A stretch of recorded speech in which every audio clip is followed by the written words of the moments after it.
one of my favorite story forms that I've created is something I call the destiny narrative. And I'm going to explain what that is, and then I'm going to explain how everybody can use it. And so the destiny narrative is the idea that in great stories, characters change. Right? Change is what story is all about. Some people have said that stories just change over time. But in the greatest stories of all times, characters change in a very specific way. They change into who they were always meant to be. Right? This is Luke Skywalker. This is King Arthur. This is the Monkey King. It's every single story on every single continent, such that there's something that the person always was. They struggle because they do not know what that is or how to do it. And then they discover how to be that. And we love this story model because it combines the two things we really like in story. We need change, but we also want authenticity. So why is it that this story is important? Because it's this type of character changing into this. If you actually look at a bunch of all the Disney movies and you look at which one hits the destiny narrative well, usually the ones that hit the destiny narrative the best are the more successful ones versus the other ones. Moana, probably one of the most beloved modern Disney movies, hits the destiny narrative really well in a meta-modern way by combining two destinies, right? So what is Moana's problem? Moana feels called to the water, but she also feels like the responsibility to be the leader of her people. And so she struggles with this and she sings songs about it. But then eventually she discovers that she is descendant from a seafaring race. So her need is that she needs to take her people to the sea, and it resolves both of her thing. And it's this wonderful way in which Disney has taken the simple structure and created this. So that's how it works in big story, but it also works in brand story and personal story. So when a company is trying to convince a consumer to do something, or an activist is trying to convince something to do this is not the way that Disney does it. They don't say, yo, the Disney parks are awesome, go. And an activist that's successful doesn't be like, hey, you've always been racist, stop. No, what Disney says is you have a Disney side.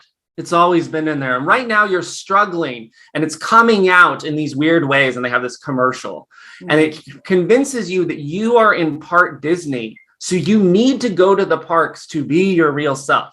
Just like makeup companies don't go, you're ugly. So, some of them do, but most of them at least combine it with there is a goddess inside of you. Right? And that can come out, right? And when we do this, when we're in our trainings, and again, I'm explaining this in 5 sentences. It's much more complicated. And there's a lot of political issues that we deal with in more depth than this. But we start out by saying, how have you been inclusive in the past? Who is one of the people that you have seen inclusive that you consider to be one of your heroes? So now all of a sudden, this is inside of them. And so now changing no longer feels like change in that super sense. It's just naturally becoming more of who you already are.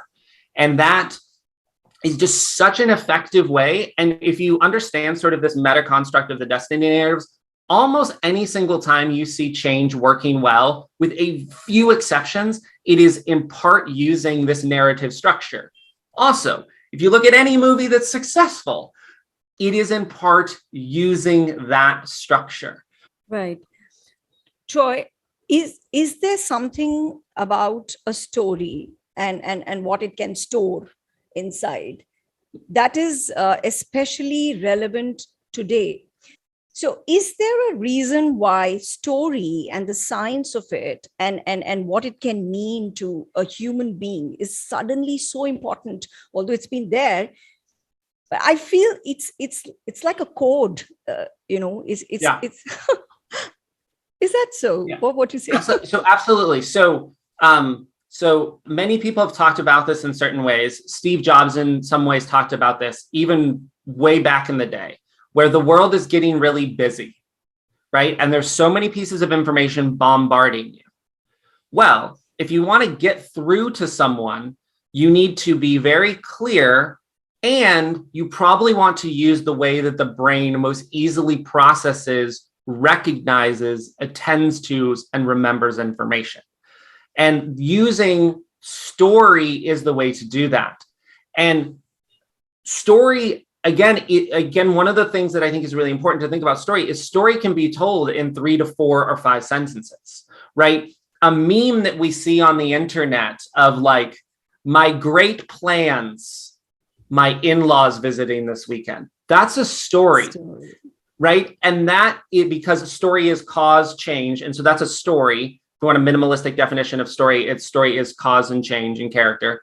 And so that is it. And people hate on TikTok, like TikTok is so good because it's just story operationalized. And so like lots of the people who are great at TikTok, the very first like 3 seconds is they'll show something to you. And then either that thing will pose a question or then they will pose a question immediately after. Like they'll show an avalanche and they'll be like, why do things like this happen in your life?